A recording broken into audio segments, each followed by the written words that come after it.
Oh,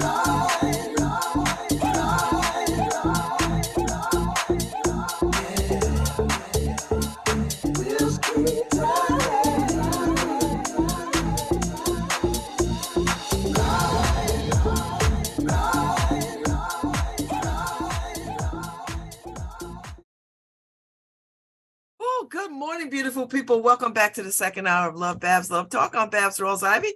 I have the pleasure of talking to Tyler Smith. Do you know he's the CEO of Alpha Capital? I'm going to learn all I can about real estate today. Good morning, Tyler. Good morning, the fabulous Babz. How's it going? It's going well. So you are 26 years old. You're the CEO of one of the fastest growing real estate companies in the country. How did you do this?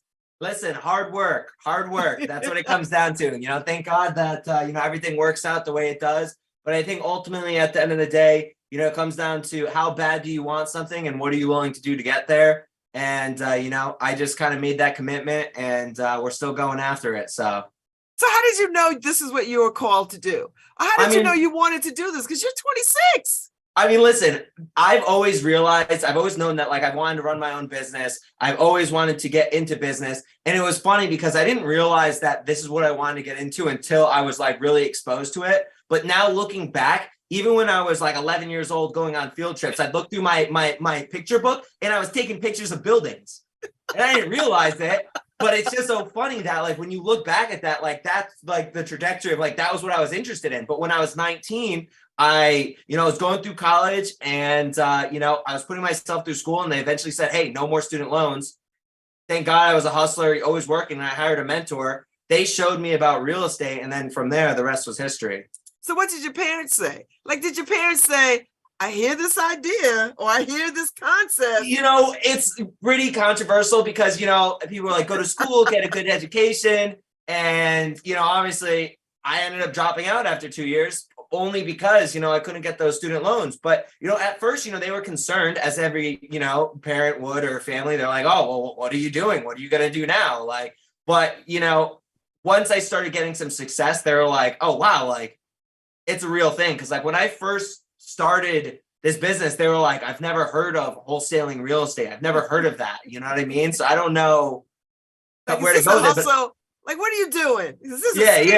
Yeah, exactly. But, the thing that I saw was a lot of people were like, oh, I don't know about that, blah, blah, blah. But the way that I saw was hey, other people are doing it. And if other people are doing it, then so can I. And I don't care who's saying I can or can't or whatever. At least if I can believe that I can do it, that's what matters at the end of the day. Because a lot of times also when you're starting an entrepreneurial journey, you get a lot of pushback from friends and family. Yeah. Because they care about you, right? Yeah. And they don't know what they don't know, right? So they're acting in good faith. But I think ultimately at the end of the day, if you're confident in what you're chasing and if you believe in it, then I think you should just go for it. And as long as you kind of have the right mindset and mentality behind it, you could achieve anything that you want to do. I think a lot of it comes down to self-talk, and almost talking yourself into it. So the moment that you realized real estate was the way to go, what was that like? Well, the moment I realized was when I closed my first deal, because obviously I was like, oh, wow, okay. And then I closed another deal and I was like, oh, well, yeah, okay. And then it kind of kept going. I was like, yep, that's it. This is it. But also the reason why I like it is because, I'm a people person, right? I love connecting with people. I love talking to people. And within real estate, it was a different scenario every day, right? From what's going on with these people, how can I help them, right? Going from house to house to house. I have ADHD, so it was it always kept me going. And that's what I really loved about it, because it was always something new, right? And there was always people you could help, and there was always different situations that you can insert yourself into. And I think that's what kind of really got it sold. And obviously once that first check hit, I was like, okay, now I know. So when you're doing this, when you're starting out, and I think you're still relatively new at this, but is it because you are a Gen Xer and you're nimble around technology and you're not fearful of the future? What is the secret sauce? I think ultimately it's your why. right? Because like it doesn't matter if you're old or young or whatever. Look at Grant Cardone. He's older. I think he's almost 68, almost 70, right? But he's probably one of the most influential people on social media when it comes to real estate, right? So I think it really just comes down to like, what's your why, right? And if your why is strong enough, then you're going to figure the rest out. You know what I mean? Like you can learn anything on Google, right? If you want to learn how to text market blast people, if you want to learn how to send direct mail pieces, if you want to learn how to do anything, it's at your fingertips. But I think ultimately it's like, comes back to like, what's your why? How bad do you want it? And regardless if you're young or old or familiar with technology or not, like if you're committed to figuring it out, like you can figure it out. Mm-hmm. And so, I've been paying attention to the real estate market. The pandemic has caused people to sort of freak out and want to leave cities and leave populated places and buy property. So how do you weather the ebb and flow of a market that is constantly changing? I think it comes down to being able to pivot, right? Like understanding what's going on in the market and being able to move with it, right? Because like at the end of the day, if you're doing the same thing over and over and over, and that thing stops working and you're still trying to do it over and over, you're going to hit that wall, right? But if the tides shift and you shift with it, then like that's how you're ultimately going to find success, right? You have to be able to pivot when things do hit the fan, right? Like when interest rates go through the roof, when COVID hits, right? You have to figure out how do I navigate through this, right? What is the pivot? Like, how can I move with the flow based off like what's coming in my direction, right? And I think that's kind of like where the success comes from, because if you can't like move with your environment and what's going on, like you're going to kind of almost get like trapped, right? Like if I'm still trying to do the same thing that I was trying to do 6 months ago when interest rates were at 3%, like, let me give you an example, right? So I was flipping a ton of houses. I think last year I flipped over like 25 houses, right? And now with the rising interest rates, it's now shifting towards a seller's market, right? Before it was a buyer's market, multiple offers on the table, people bidding 20, 30K over ask, right? And that was because the money was so cheap that they were able to pay more. Now that the money is way more expensive, they're not able to pay that. So now how does that affect my business, right? I'm not flipping certain houses, right? I'm not going to flip a house that's worth over 500 grand because I know that the interest rates on those houses are going to be a lot larger than a $200,000 house, right? So when it comes to flipping houses, it's like, I was flipping $200,000 houses, I was flipping $1 million house, but that's kind of what it is like taking consideration of like what your environment is, what's going on, and then make a plan that kind of moves with that. So now instead of flipping houses from 200 to $1 million, I'm only focusing on houses 500,000 and below, right? Mm-hmm. So it's like, that's like an example of, when the market or the environment changes, like how are you going to change with it to make sure that you could still reach success within your business? Mm-hmm. So Tyler, how do you gauge success? Do you gauge it every day? Do you gauge it quarterly? Like, what's the definition for you? And how do you know you got it?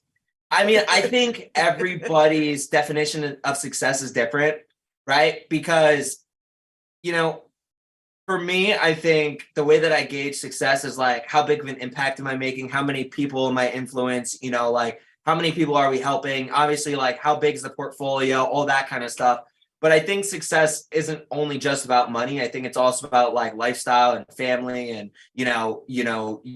using your time the way you want to use your time, right? Because like one person might define success as becoming a billionaire, right? Another person might define success as making $100,000 and be able to spend time with their family and not have to worry about paying bills and having that, having that income, So like success is different from other people. For different people, but like for me, I think it's just like the way that I gauge my success on a yearly basis is where was I last year and where am I now, right? And what have I done to increase like my business, my portfolio, my habits, my family, my habits, all that kind of stuff. And I think that's ultimately how I kind of gauge it. It's just just how much progress are we making? How many people are we impacting? How much what's going on? I think, I think that kind of sums it up. Everyone's a little bit different though.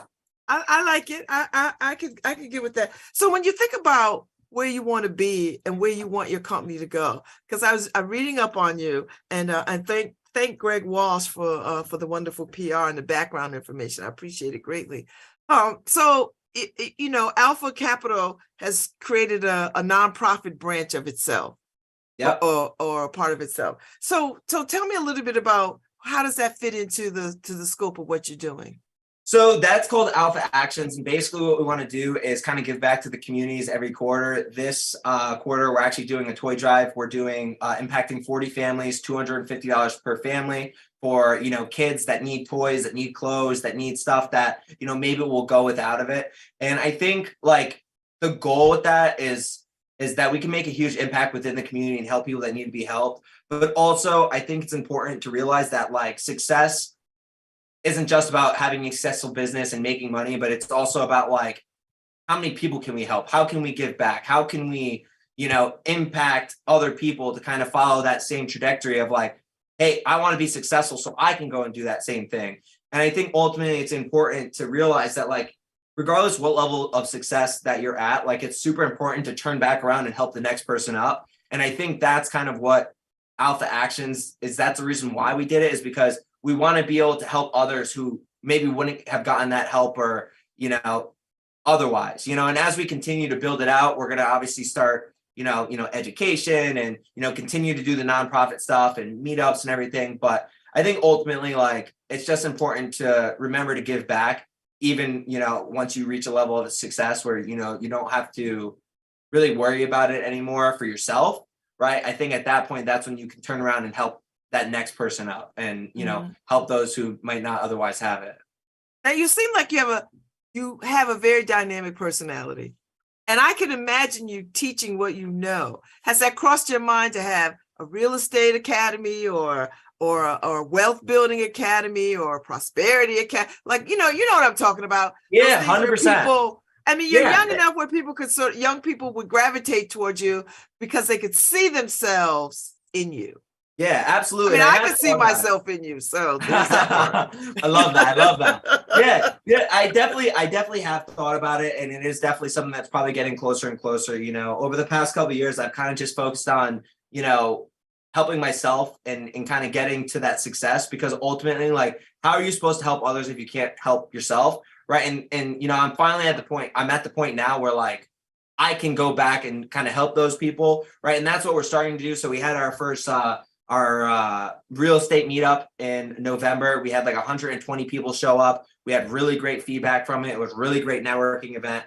And moving forward, I definitely want to help people, right? Because that's how I got started. I got a mentor, right? That's how I got started. And I think it's important, like I said, once you get to a certain level, like turn back around and help that next person up. So like, I think like a course, some type of mentorship will definitely be something that will happen in the near future. But I'm also, growing my real estate portfolio, and at the point where I'm starting to consider to let people invest with me, right? So you can learn from me, right? But you could also invest with me and make really good returns on your money. So, that definitely is in the pipeline for 2023. It's just a matter of making that happen and putting it out there. But I definitely think that I could bring a lot of value to a bunch of people. So when you talk about people investing with you, that's a level of trust that I think you have to gauge for yourself. Like, you just can't let anybody at the table. Absolutely, 100%. And I think ultimately, like, the people that we want to work with are the ones that kind of have that like-minded attitude, that like-minded thinking, right? And that want to set up, maybe generational wealth or create passive income, that have a positive attitude, that, like those type of people. But I think ultimately there's two sides of the trust, right? You have to trust me, right? But I also have to trust that I want to work with you, right? So when it comes to trusting me, I have just under 150 units in my portfolio that I own 100% with no investors, right? And I've done these deals full cycle. So I can show you the deals I've done. I can show you the returns I've made. I can bring you into my office. I can show you my team. I can let you meet my property managers, my maintenance crew. I can let you walk my properties, right? So I think when it comes down to like experience, I got that. I've done it. I'm doing it. Right. And now I'm at the point where it's like, hey, I've created that success. I've seen these returns. Right. And I see what the potential is. And now the reason why I want to let other people in is so we can go bigger. Right. Like, I can continue and do what I'm doing and buy these 20 unit buildings, 30 unit buildings.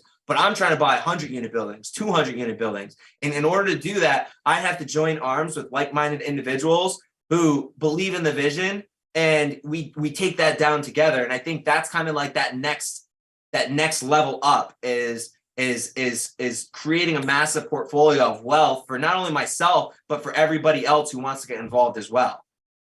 So talk to me about the next level, Tyler, because it sounds like the next level is more of whatever it is you're doing. But are there some other long-held dreams that you'd like to push or expand into? I mean, my goal is 10,000 units, right? That's how many I want to own. I think when I started this business, ultimately, I want to create something bigger than myself, right? That impacts people across the board.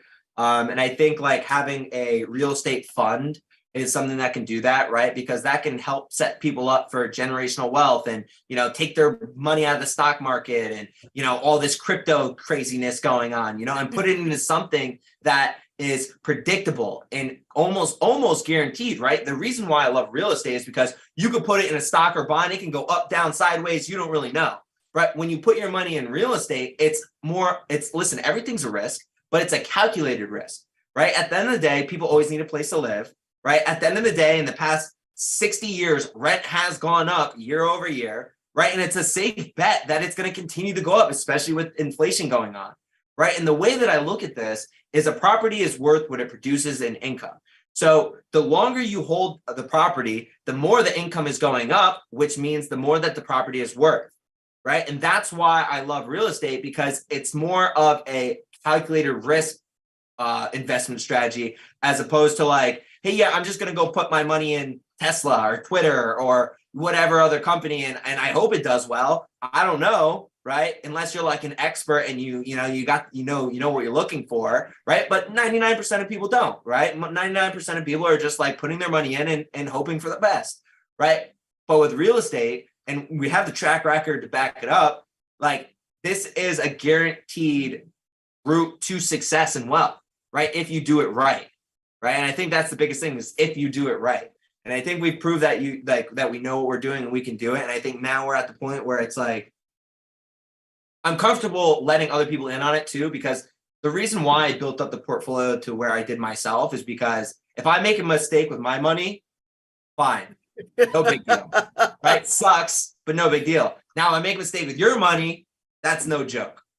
Right. Yeah. And I think that's why I've gotten to this point. So now, we have everything built out. We have the team in place. And now it's just comes down to aligning ourselves with like-minded individuals, that want to invest in real estate, that see that long-term vision. And I think we have the team to bring these deals to the table. Right. I got, right now I got 20 guys out here banging the phones, looking for deals for us to acquire. So like the opportunity is there. And I think now it's just building that pipeline and kind of putting all these pieces in place, and then from there the sky is the limit. Now, you did mention that you are able to pivot, but how do you deal with outright loss? Like, how do you deal with outright disappointment and outright failure? You just got to eat it. Listen, it is what it is. But I think, yeah, no, really, and that's the honest truth, right? And like, listen, I take L's. I lose money, right? I fail at stuff. Deals fall apart. Deals die. I lose, sellers. Like I have a deal right now that, I love the deal. I've been working for 2 years and I might lose it. Right. But I think at the end of the day, it's like what really matters is like, how do you roll off of that L? How do you roll off of that failure? Right. Do you say, oh, I couldn't do it and then give up? Or do you like, why did I fail? I failed because of this. Or I didn't close this deal because of that. And it's like, now next time I know that like, I'm going to make sure that I don't make that mistake again. So I think the important thing to understand is that you are going to fail, right? You are going to make mistakes. You are going to take losses, but it's even more important to know that it really comes down to how you handle those and how you roll off of that and like what lessons you take out of that and implement in your day-to-day moving forward, right? Because a lot of people will take that L and then just kind of feel bad for themselves. Get out of your own way. Take your loss, figure out why you took the loss, and then make sure that you use that information so you don't do it again. Mm. So talk to me about the things that you have to pay attention to as the CEO. Are you paying attention to politics? Are you paying attention to the global leverage? Are you paying attention to what's going on in neighborhoods? Are you paying attention to equity and inclusion? Like, what are you paying attention to? So I think that, honestly, like as the CEO of a company, you have to pay attention to a lot, obviously like economic factors and what's going on with the world, but also like internally, like, hey, how much are we spending? How much are we making? What's going on with the employees? What are they doing? Why are they not here? You know what I mean? So there's a lot of things that go into it. But I think like one of the things that I focus on is like, what's going to move the needle, right? Because I could focus on what everybody else is doing, but is that really going to make me move further? I don't think so, right? If I'm spending all my time thinking about what other people are doing and worrying about what other people are doing, right? Like that takes away from me, right? So at the end of the day, what I kind of focus on is I focus on the things is like, okay, what can I do today, this week, this month to move the needle, right? Closer to where I want to be. Right. So instead of focusing on everything that's going on with the world and all the craziness and everything that's going on, I focus on, hey, what can I do right now to move the needle further? And if it's a job or a task that isn't going to move the needle, outsource it. Let somebody else do that. Right. If you're in the position to do that. Right. But for me, that's kind of what I focus on. So I almost like I pay attention to it, but I don't like spend too much time on it. Like I know what's going on, but I'm not going to sit there and spend more than 30 seconds thinking about it. I'm on to the next thing. And I want to focus on like, hey, what can I do to move that needle forward? Even if it's a little bit, right? Because day over day over day, if you move forward a little bit, before you know it, you're going to get exactly where you want to go. But it comes down to day by day. So who inspires you? Who are your role models? Who do you look to or think about for guidance? Like how do you pay attention to somebody who's doing something that you're like, you know what, I want to be over there where they are? And I think that's like, through life, you're going to have multiple people, right, that you look up to. Right. When you're young, maybe it's your parents, right? Or your grandmother or your grandfather or somebody in that family tree. Right. But I've also realized that like as I continue to grow, right, there's always that other mentor that will help you level up. Like when I got out of college, I hired my mentor. Right. I hired my mentor and that's who I was looking up to at that time. So that means you paid somebody, like you gave them your money for their $15,000. time. How much? $15,000. I went down to zero. But the reason why I did that is because I realized, hey, I would rather pay you this money and learn from all of your mistakes than spend 2 years trying to figure it out myself. Because time is way more valuable than money. So if I can pay you a sum of money, even if it's every dollar I had, right, to get to where I want to go significantly quicker, then I'm down to do that. And as you go through your career and through your life, right, there's going to be that next level, right? So that first mentor I learned from, I got everything I can get out of that, right? And then I passed it, right? And then I got another mentor and I got everything I can get out of that, right? My second mentor was, teaching me about construction, right? Because obviously with real estate, you have to know how to estimate rehab and know how much stuff costs and what the process is, right? And that was my second mentor. Right. And then I took everything I can get from him and then I passed that. And then it's like, OK, now what? Right. And now I'm at the point where I'm looking to connect with other like fund managers and stuff. And their fee is $50,000 for the year. Yeah. But if I could take all of their knowledge and all of their mistakes and all of their lessons and pay them for that information and get me from point A to point B significantly quicker, worth it. So you're not afraid to invest in yourself because it sounds like you're investing in yourself. Yeah, absolutely. But you have to be very smart because there's a lot of gurus out there. There's a lot of people that are like, yeah, learn from me. Like I'm doing all this stuff, but it's like they're really not. Right. So I think it's really important to pick your mentors. You have to do your homework on them. Make sure they're actually doing what they're saying they're doing. Make sure they're actually reaching that level of success that they're claiming to get you to.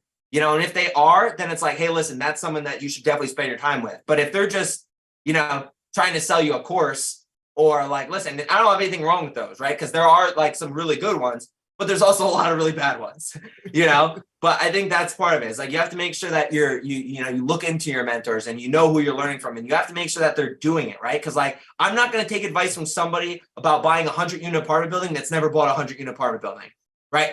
What are you going to tell me about that if you've never done it? Nothing. Exactly, you know? But I think that's what it comes down to. So like, to answer your question, throughout my career, I've had multiple people I look up to.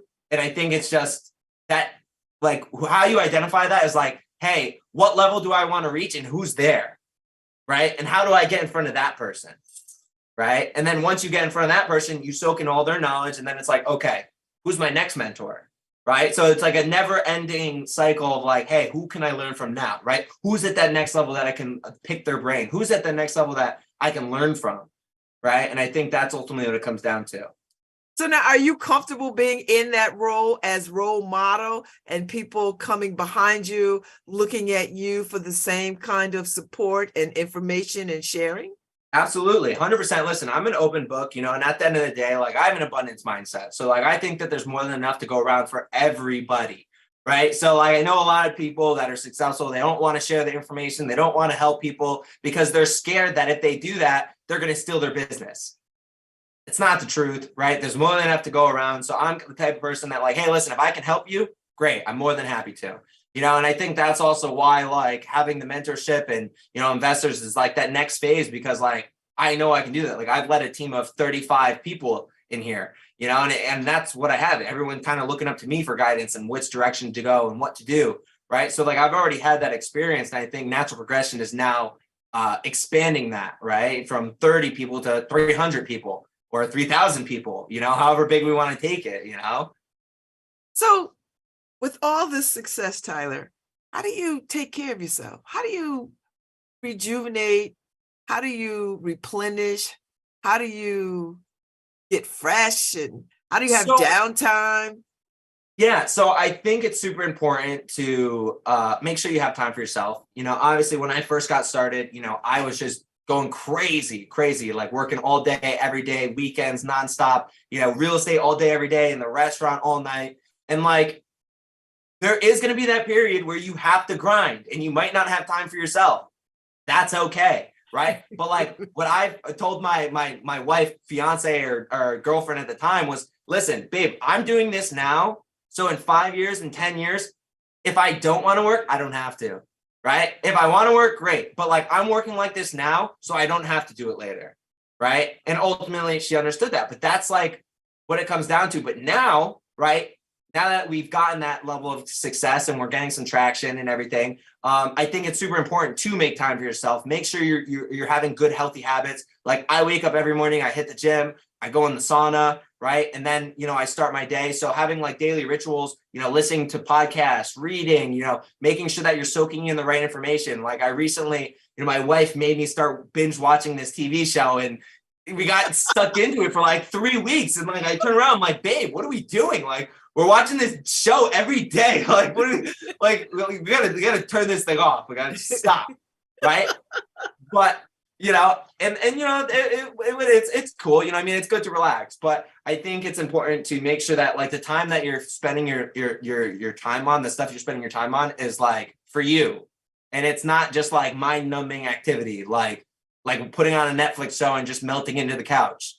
You know what I mean? Like, listen, don't get me wrong. Like, that's good and that's nice. It's important to like have your downtime, but like make sure that like you're filling your off time with like stuff that's gonna further you both mentally, physically, spiritually, whatever it is. Just make sure that like you fulfill yourself other than work, right? Because like work is not everything. You know, obviously everyone wants to be successful and, you know, do all this stuff, but once you get to a certain level, it's like you have to turn back. You have to like, you know, make sure everything else is taken care of too. Make sure you take care of yourself, because the last thing you want to do is get burnt out and be stressed and miserable. And then, you know what I mean? It just kind of that seeps out to everyone around you. And, you know, that's just not good. So you try and have that balance, right? But it's like, it's important to know, like when you first get started, like it's going to be a grind, like it's going to be hard, right? It's not going to be easy. You might not have a lot of time for yourself, but that's a part of the process, right? It's like, what are you willing to do now to get to where you want to go? What are you willing to do now to become who you want to be, right? And if you're willing to go through all that stuff to get there, once you get there, hey, it's me time, right? And now I can decide what I want to do. If I don't want to go to work this week, I'll stay home and I'll binge watch Netflix, you know? But you got to get to that point. You know what I mean? You got to get to that point.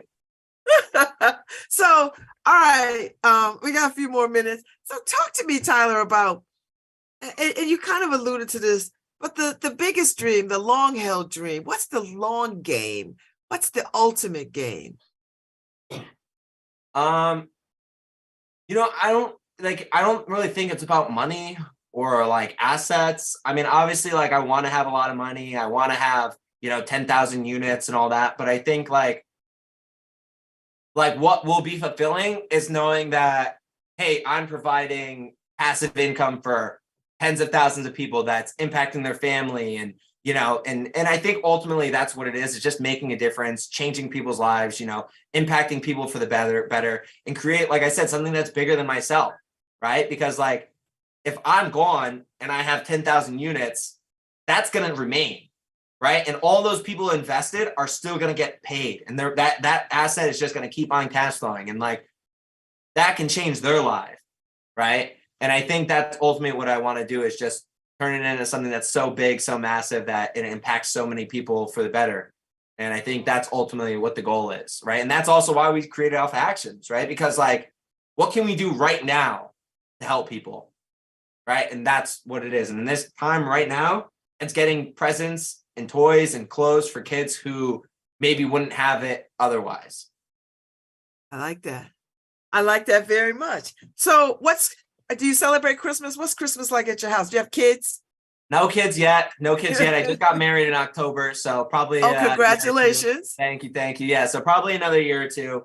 But yeah, Christmas it's a good time. I don't have the biggest family, so it's usually a little bit smaller. But I think this year we'll probably go to my wife's side of the family's house and spend it all with them. Obviously, still make time for my family too, but we don't really have anything too crazy going on. What are you doing? What are you doing for Christmas? I'm spending time with some family and friends. I got my Jamaican friends. I'm hanging out with some Jewish friends. There you go. Love it. Multicultural Christmas. Love it. Amazing. I'm so glad I got a chance to talk to you before the end. Me too. I love your personality. You're my last guest of the year. And the best for last. Let's go. Yes, it's like a high note. I'm so inspired. And I want you to come back and talk to me some more about what you're doing. I'd love to. Like all the things, because I am just fascinated by your story and your success, and that you're a Connecticut grown person, right? Like, oh yeah, born in New Haven. Yay! And I know after this, people are going to want to talk to you. They want to drag you to talk to young people, and I already feel it. So I love it. I'm open for it. Listen, Tyler Smith buys buildings on Instagram. Hit me up. You can message me. I'm more than happy to help connect, do some business. I like in the right direction, whatever. I like it. I think young people would resonate. I mean, I think anybody would resonate with you, but I think because young people are struggling about their own identity and how they can make their mark in the world, that I think there'll be some young people who will be like, you know what, I like his message. I like what he's doing. I'm fascinated or interested in that. So thank you. I love that, and thank you. I definitely appreciate your time and love your personality. Love it. It was an honor to be on your show. Well, I'm so glad I could get you on. I'm so glad that you were able to do it. Thank Greg for me for being such a good PR person and turning me on to you. So good luck to you in the new year. Thank you so much. I appreciate it. And same to you. And I hope to see you. I hope to see you again. Seriously. Yeah, I hope I talk to you again. Yeah, absolutely. All right. Merry Christmas, Tyler. Hey, you too. Have a good one. You too. All right. Take care. Bye-bye. All right, everybody. That is my Tuesday show. If you're around, I'm caroling tonight at 6:00, 75 Ivy Street. Come on. I got all the music. I got all the words, the lyrics to all your favorites. I may add one or two based on Layla, my new porch chair Christmas carol chair, my new porch Christmas Carol chair, Miss Layla and her mother. So that was good, Harry. Don't you feel I feel all hyped up because Tyler Smith was on. I'm impressed. But yes, very impressive young man. So wait a minute. So you have a chair to your caroling committee? Well, the young girl, she's 9. I think she's 9. And so her mom brought her yesterday, Angelina Wilson brought her yesterday, her daughter. They brought me chocolate, hot chocolate with almond milk and donuts, which I can't eat the donuts. But she said, when you do this next year, I want to be a part of picking the songs. I'd like to chair the committee. Oh, okay. I was like, listen, I'm here for it, baby. So she was so happy to sing. So she loved it so much, Harry. She's coming back today to sing. I have more people tonight. More people could do it tonight. So more people are going to come tonight. So she's going to come tonight. She told her mother, I had to come and sing tomorrow night too. So we're going to actually walk the neighborhood tonight. And what's her name? Layla. So, I was gonna fill that spot today, but Layla took it. Harry, you'd be welcome to come and meet Layla if you. You can bring the granddaughters. I know they can all sing. They're coming down Friday. Well, we'll have them Friday into Saturday. Saturday, the whole family will be over celebrating. We do the Christmas Eve. We sing all the Christmas songs. You sing, Harry? Yes, we do. No. I heard the we. You. Oh no. I mean, I get Harry. I get a part in the 12 days of Christmas. So I'll give my opera version of whatever part they give me. Because I have it right here, Harry. I have the words. I have all the words. This is the last song we sing. Well, there you go. So send me those words and I'll practice my part. You can come tonight, Harry. It's printed out. All you got to do is follow along. Follow the bouncing Babz. Gonna have to rain check you on that. Harry, I'm going to keep trying. I know. I'm going to keep trying. Oh, so that was wonderful. I'm glad to end the year with the last guest of the year with Tyler Smith, CEO, Alpha Capital. I enjoyed that very much. So yeah, I knew I would, though. Very impressive. All right, so I'll see you tomorrow, Harry. See you tomorrow. You're listening to LoveBabz Love Talk on WNHH LP 103.5 FM, your home for community radio. And cue music, Babz. Okay, that's not Christmas music. You want Christmas? We could go to the Christmas. Tomorrow you gotta give me some Curtis Blow. Oh, yeah, remind me of that. Yes. All the rap music. I have it. I know you do. It's just actually me queuing it up.